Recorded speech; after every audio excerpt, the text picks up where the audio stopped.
Hello friends, welcome to current affair funda. आज हम बात करेंगे एयर पोल्यूशन के बारे में।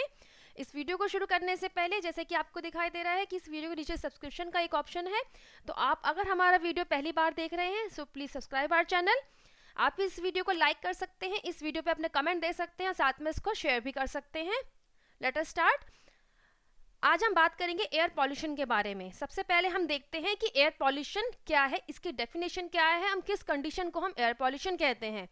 सो एयर पॉल्यूशन बेसिकली वो कंडीशन है जब बाहर से, बाहरी तौर से जितना भी जो फॉरेन मटेरियल है, पर्टिकुलेट्स हैं, ऐसे बायोलॉजिकल सब्सटेंस हैं और या ऐसे केमिकल सब्सटेंस हैं जो एयर में ऐड हो जाते हैं और इनका हार्मफुल इफेक्ट ह्यूमंस पे एंड ह्यूमंस के साथ साथ जितने भी लिविंग ऑर्गेनिज्म हैं उन पर पड़ता है। That means they cause disease, they may cause allergy, even they may cause to human. वो ह्यूमंस को और लिविंग ऑर्गेनिज्म को एडवर्सली इफेक्ट करते हैं। उनके जो उनका बॉडी स्ट्रक्चर है उसको इफेक्ट करते हैं and they may cause disease and allergy also. इस कंडीशन को हम एयर पॉल्यूशन कहते हैं। एंड एयर पॉल्यूशन कॉज होता है जब एटमॉस्फेयर में जो बाहरी सब्सटेंस हैं, जो केमिकल सब्सटेंस है, हार्मफुल सब्सटेंस है, वो ऐड होते हैं। इन हार्मफुल सब्सटेंस को जो एयर में ऐड होकर उसकी क्वालिटी को इफेक्ट करते हैं उनको पॉल्यूटेंट कहा जाता है। So what are pollutant? Pollutant, they are the chemical substance which are added to the air and they affect the quality of the air and they causes the disease and they have the harmful effect on the human and the all the living organism. So ये हमने इस slide में देखा कि air pollution क्या है, उसकी definition क्या है और एयर पॉल्यूटेंट किस चीज को, किस सब्सटेंस को हम एयर पॉल्यूटेंट कहते हैं। सो अब हम नेक्स्ट स्लाइड पर आते हैं। दैट इज कि जो एयर पॉल्यूटेंट होते हैं वो कितने तरीके के होते हैं। पॉल्यूटेंट, इनको ब्रॉडली क्लासिफाई किया गया है प्राइमरी पॉल्यूटेंट में एंड सेकेंडरी पॉल्यूटेंट में। सो प्राइमरी पॉल्यूटेंट क्या होते हैं? प्राइमरी पॉल्यूटेंट की फर्दर इनकी कैटेगरीज है, जैसे कि सल्फर कंपाउंड्स। इन सल्फर कंपाउंड्स में आता है सल्फर डाइऑक्साइड, H2S, SO3, जितने भी सल्फर के कंपाउंड हैं उनको इस कैटेगरी में रखा गया है। और ये एटमॉस्फेयर में, ये एयर में कहाँ से ऐड होते हैं? They add by the burning of the fuel. Fuel की जो बर्निंग होती है, फ्यूल का जो जलना होता है, उसके द्वारा ये एटमॉस्फेयर में ऐड होते हैं। And carbon compounds, carbon compounds में क्या क्या आते हैं? Carbon monoxide, carbon dioxide and hydrocarbons also. Carbon monoxide और कार्बन डाइऑक्साइड मेनली जो ये एटमॉस्फेयर में ऐड होते हैं, इसका जो मेन रीजन है दैट इज द जो मोटर व्हीकल होते हैं उनके एमिशन से, मोटर व्हीकल के एमिशन से carbon monoxide and carbon dioxide atmosphere में ऐड होते हैं। और जो हाइड्रोकार्बन्स हैं, इनका एटमॉस्फेयर में आने का जो मेन रीजन है that is the industrial emission. जो इंडस्ट्रीज का जो वेस्ट होता है उसके द्वारा हाइड्रोकार्बन्स एटमॉस्फेयर में ऐड होते हैं। एंड इसके अलावा और भी जो है प्राइमरी पॉल्यूटेंट हैं, जैसे कि volatile organic compounds.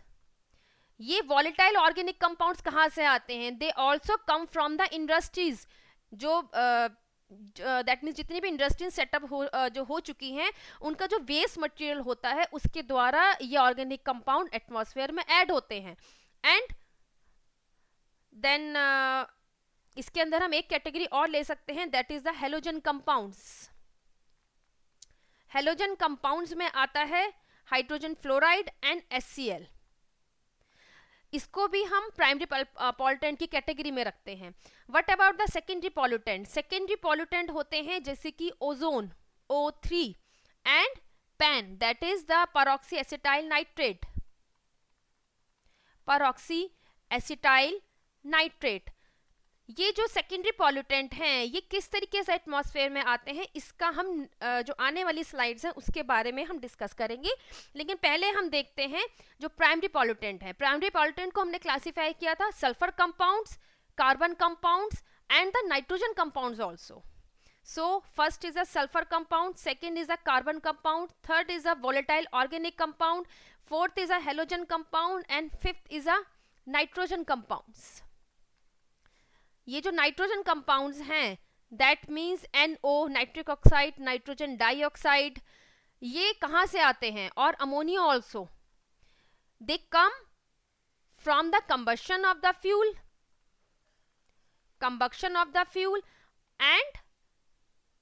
and the lightning strike.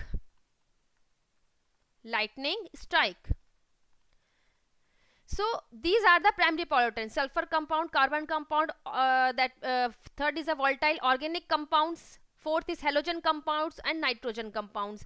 इनका जैसे कि आप इस पिक्चर में देख सकते हैं, इनका मेनली ये कहाँ से एटमॉस्फेयर में आते हैं. इनका अगर हमें कॉमनली कहा जाए दैट मीन्स ये किसी आइडेंटिफेबल सोर्स से एटमॉस्फेयर में ऐड होते हैं. जैसे कि आप पिक्चर में देख सकते हैं, दैट मीन्स जैसे कि आप देख सकते हैं कि जो जितने व्हीकल्स का एमिशन होता है इससे कार्बन कंपाउंड ऐड होते हैं. एंड जो नेचुरली दैट मीन्स की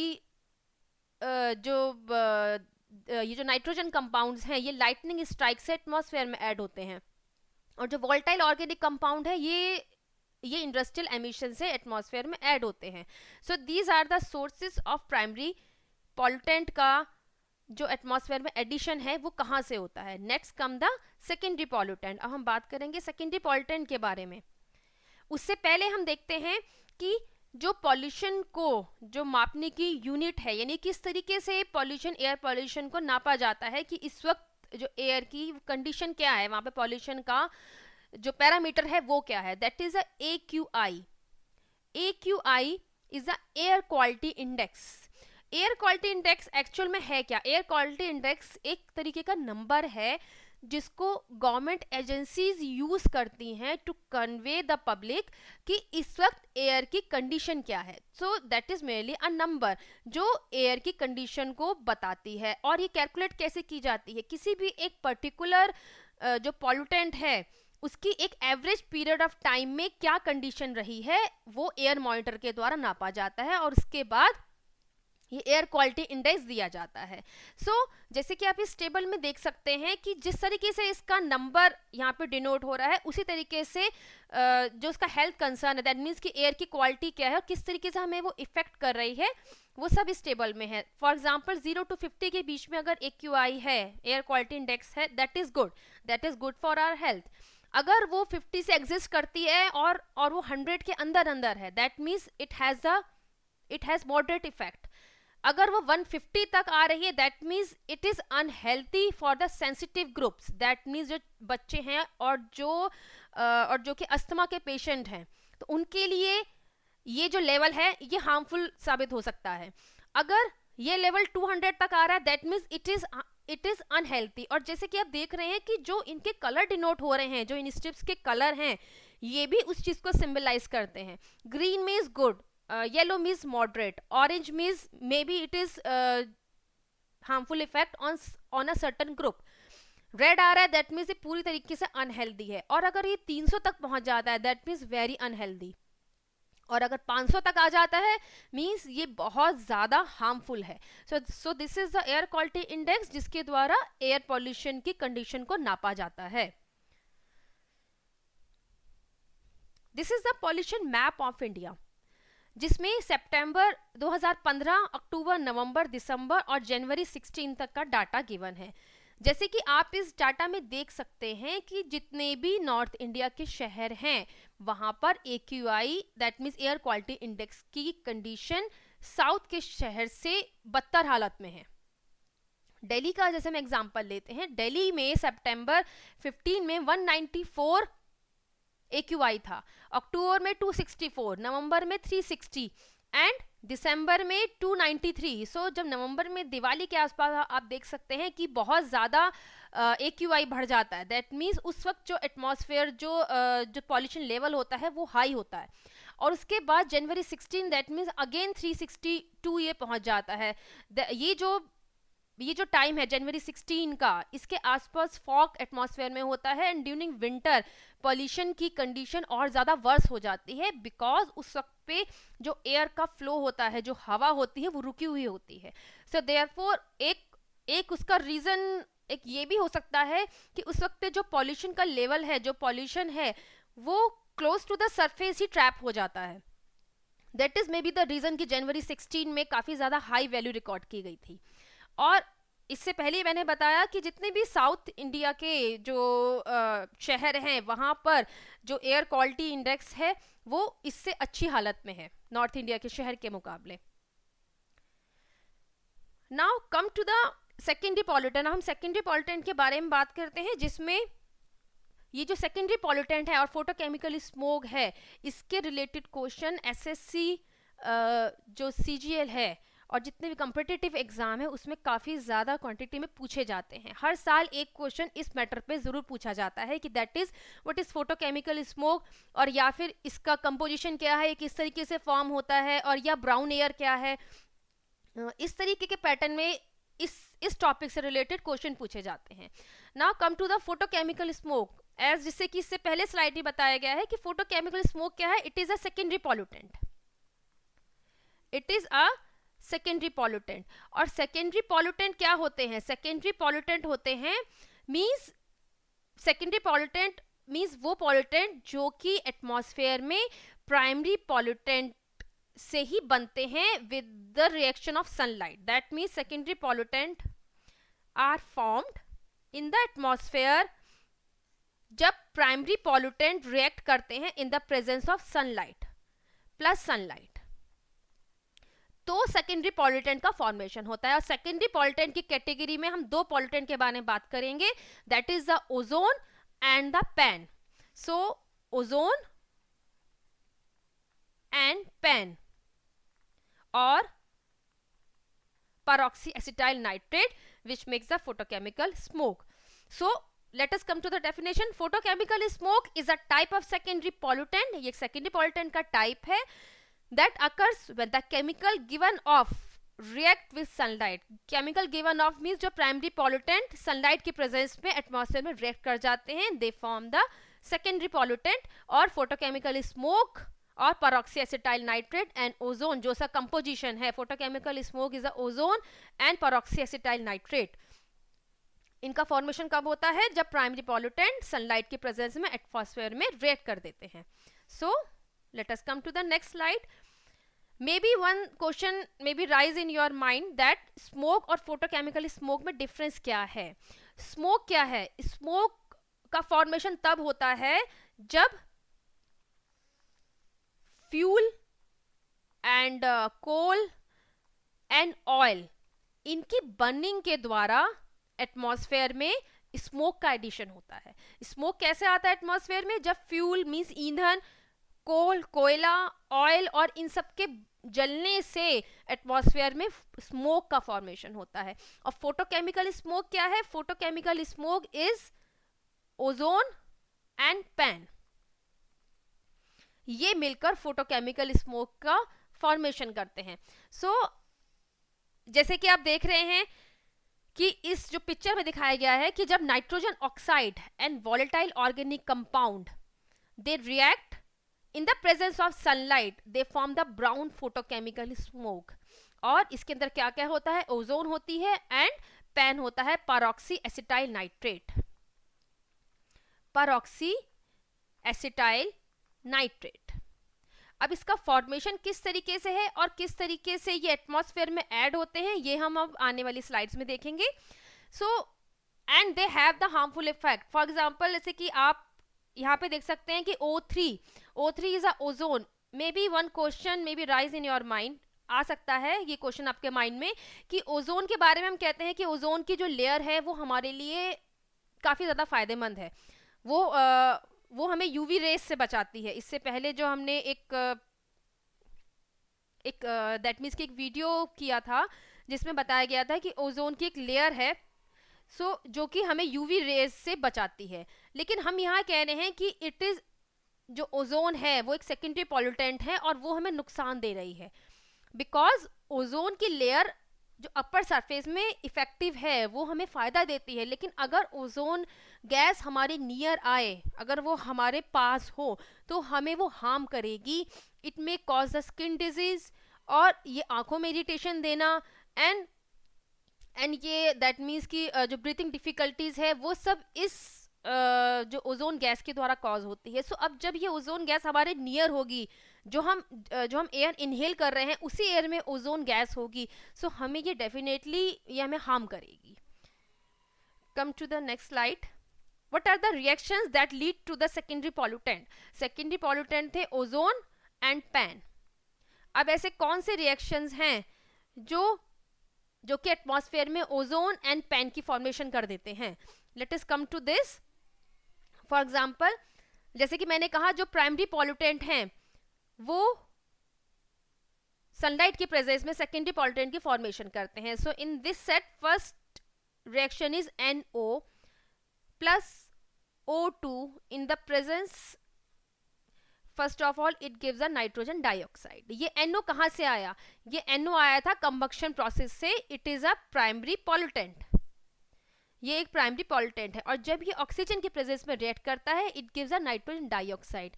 this nitrogen dioxide in presence of sunlight, HNu यहाँ मैंने सनलाइट के लिए लिया है, it gives the oxygen radical plus again NO. ये जो ऑक्सीजन रेडिकल बना है this is a highly reactive species. ये ही आगे फर्दर रिएक्शंस को कॉज करता है and it leads to the formation of ozone. What is that? Second, first reaction is this. Second reaction में क्या होगा? That this O radical is react with oxygen and it gives O3.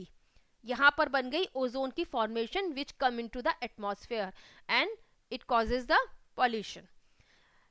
अब ये जो O3 है ये further NO से react करके it further reacts with NO.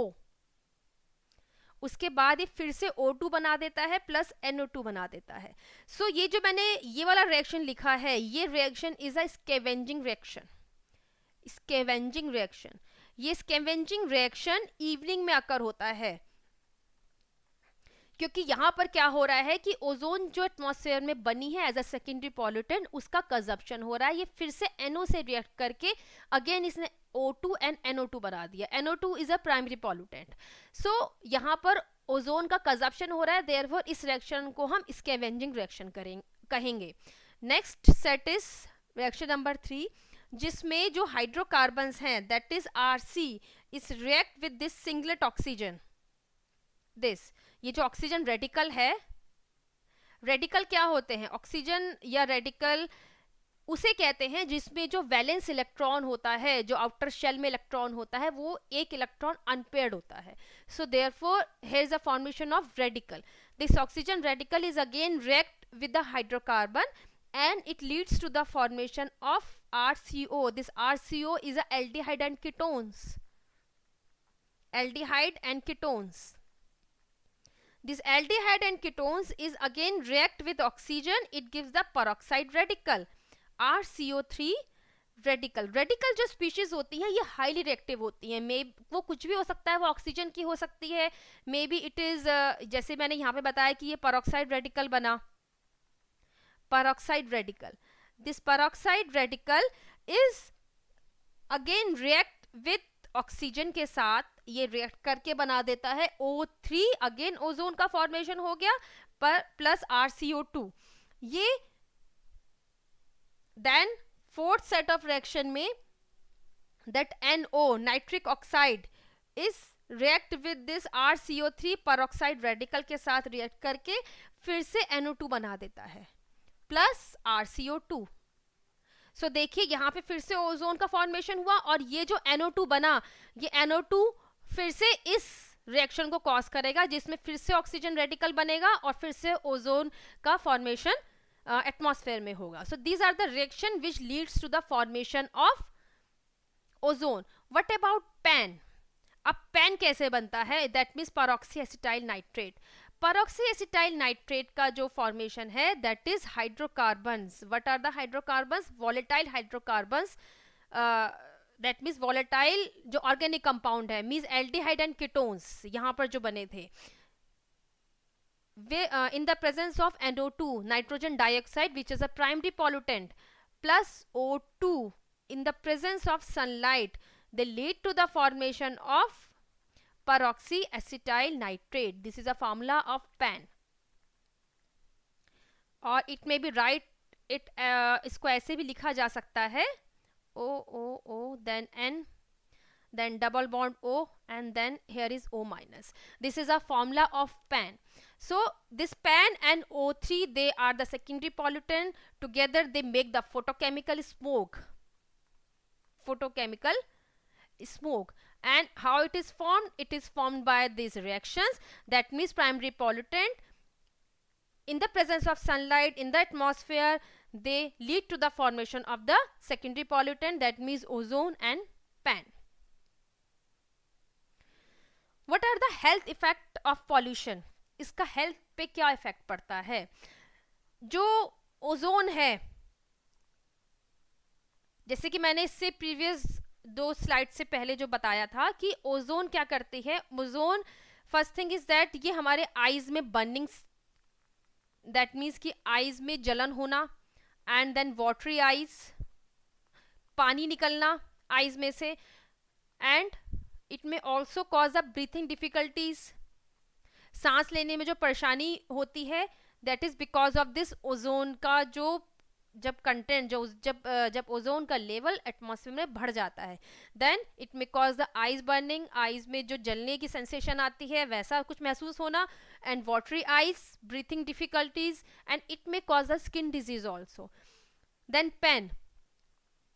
Pen का हमारी बॉडी पे क्या इफेक्ट है? PAN is first thing is that it may cause mutation. Mutation means वो कंडीशन जब हमारे बॉडी में जो जीन्स होते हैं उसमें सडन चेंज हो जाता है. दैट मीन्स पैन इतना हार्मफुल है कि ये हमारी बॉडी में जो जीन्स हैं, जो हमारे जीन्स हैं उनके अंदर सडन चेंज कर देता है. That means it may cause mutation. उस कंडीशन को म्यूटेशन कहते हैं. And it may cause skin cancer also. Worse condition में ये स्किन कैंसर भी कॉज करता है. एंड ये जो है लंग टिश्यूज जो होते हैं उनको भी ये एडवर्सली इफेक्ट करता है. This is the harmful effect of pan and ozone. Next slide is why is the Delhi's air condition is worse than Mumbai. जो दिल्ली की एयर कंडीशन है वो मुंबई से वर्स क्यों है? जैसे कि आप लोग जानते हैं कि मुंबई भी इक्वली डेंस है. इवन मुंबई में जो उसकी डेंसिटी है, जो आबादी है वो भी ज़्यादा है, और जो वो काफ़ी दैट मीन्स घना बसा हुआ क्षेत्र है दिल्ली के मुकाबले. लेकिन फिर भी दिल्ली की एयर कंडीशन वर्स्ट क्यों है? इसका जो मेन रीजंस हैं वो ये हैं. First is as a vehicle emission. जो दिल्ली में 2015 में जो डाटा देखा गया उसमें 8.5 मिलियंस जो व्हीकल्स थे वो रोड पर हैं.